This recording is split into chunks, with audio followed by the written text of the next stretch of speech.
দেশে কালো আইন নামে পরিচিত সব আইন বাতিল করে এর সাথে জড়িতদের দৃষ্টান্তমূলক শাস্তির দাবি জানিয়েছেন ভুক্তভোগীরা।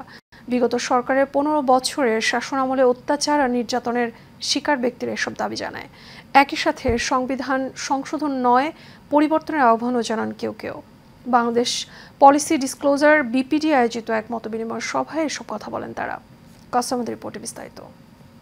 খোঁজার জন্য বাসায় যান এবং বাসা থেকে আমার বাবাকে তুলে নেন।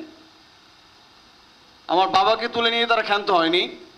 সেখান থেকে আমার শ্বশুর বাড়ি পিরোজপুরে আমার স্ত্রীকে সদ্য বিবাহিত 2 মাস পূর্বে তার সাথে আমার বিবাহ হয়েছে, তাকে তুলে নেওয়া হয়। তালিম হাসিনা জুলুমের বিরুদ্ধে কথা বলার কারণে র্যাব তাকে তার বাসা থেকে রাত্রেবেলায় তুলে নেয় এবং তাকে অস্ত্রশস্ত্র সহ তারকে ঘিরে ধরে বলে যে কে তোমাকে হাসিনার বিরুদ্ধে এবং খিলাফার পক্ষে কথা বলতে শিখিয়েছে। নির্মম নির্যাতনের ভয়াবহতা বলছিলেন আওয়ামী লীগের শাসনামলে বিগত 15 বছরের যারা অজানা কারণে জেল জুলুমের শিকার হয়েছেন।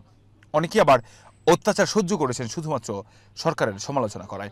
আইন কখনো কালো হয় না, আইন তো আইনই।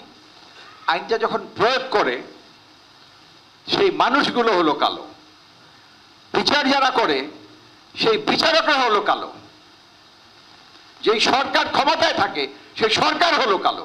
গ্লোবাল পলিটিশিয়ান আমেরিকা, ব্রিটেন, তারা অ্যাকচুয়ালি বা ভারত আমাদেরকে কিভাবে দেখে? আমাদেরকে কি তারা বাঙালি হিসেবে দেখে? নো, তারা আমাদেরকে দেখে একটা মুসলিম মেজরিটি, একটা ন্যাশন হিসেবে দেখে। পরবর্তীতে এসব লোকদের আইনি মারপেঁচে ফেলে দীর্ঘদিন আটকে রেখেছে আয়নাঘর থেকে শুরু করে জেল হাজতে। সরকারকে সুবিধা দিতে তৈরি করে সব আইনের বাতিল চান তারা। আমাদের পুলিশ ভাইরা দাস মানে কৃতদাস হয়েছেন বললেই কি আমাকে ধরে নিয়ে আসতে হবে?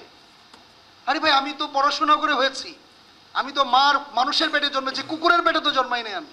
আমাকে বললে আমি ধরে নিয়ে আসবো? একজন মেজর, একজন টিচার ধরে নিয়ে আসবো?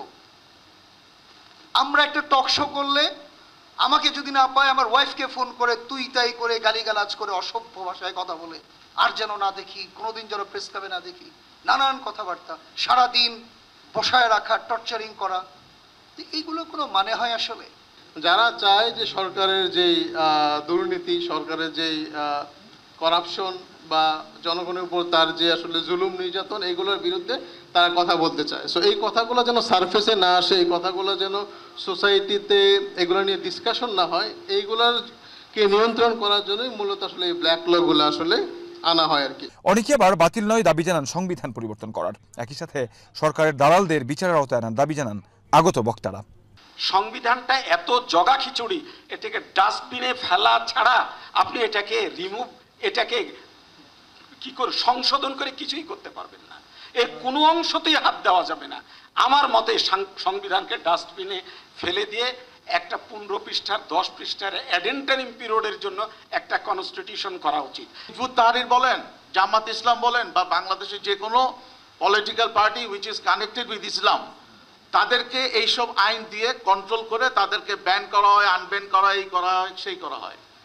কাউসার আহমেদ, এশিয়ান টেলিভিশন, ঢাকা।